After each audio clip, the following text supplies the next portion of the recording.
Très chers parents, que Dieu vous bénisse. Mettre un enfant au monde ne signifie pas le connaître. Connaître un enfant sous-entend connaître sa personnalité. Et il y a un point essentiel dans la personnalité qui va être le moteur du caractère et du comportement de l'enfant. C'est le tempérament. On n'éduque pas un enfant qui a un tempérament colérique comme on éduquerait un enfant qui a un tempérament sentimental.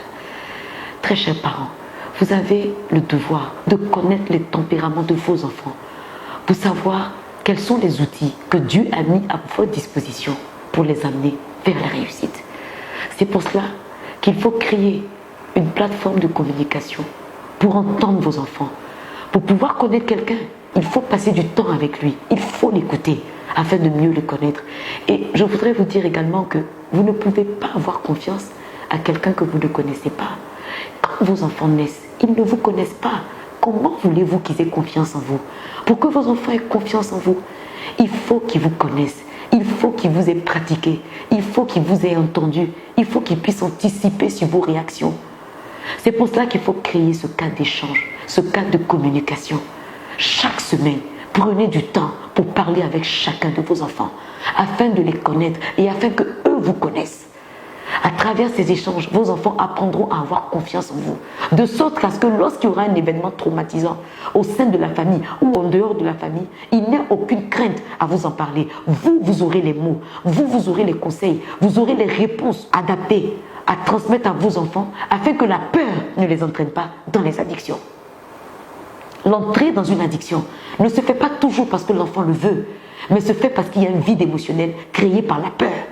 La peur parce qu'il a été victime d'une humiliation, d'une trahison, d'un traitement injuste, d'une frustration qu'il n'a pas compris. Très chers parents, si vous créez un cadre de communication, l'enfant se sentira en confiance, il se sentira rassuré et la peur ne l'entraînera pas dans des déviations ou des addictions.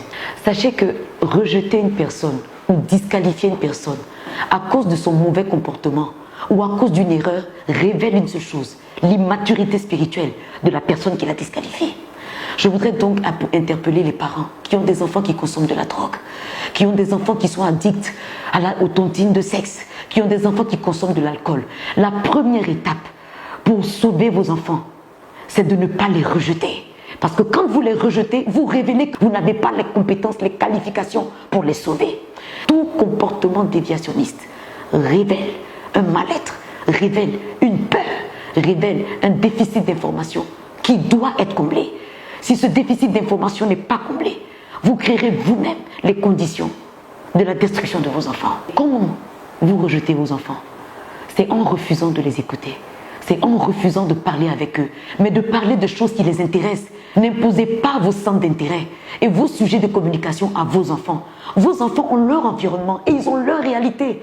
Être parent, c'est avoir la capacité d'entrer dans le monde de son enfant, d'entrer dans la réalité de son enfant, de parler de choses qui le passionnent, qui le concernent, en lui donnant des outils pour faire les bons choix et prendre les bonnes décisions.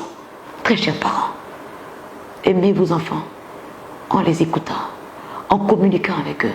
Merci d'accepter d'être les instruments dans la main de Dieu pour créer les conditions de réussite, de succès, de bonheur pour les trésors que sont vos enfants, que Dieu vous a confiés. Merci et que Dieu vous bénisse.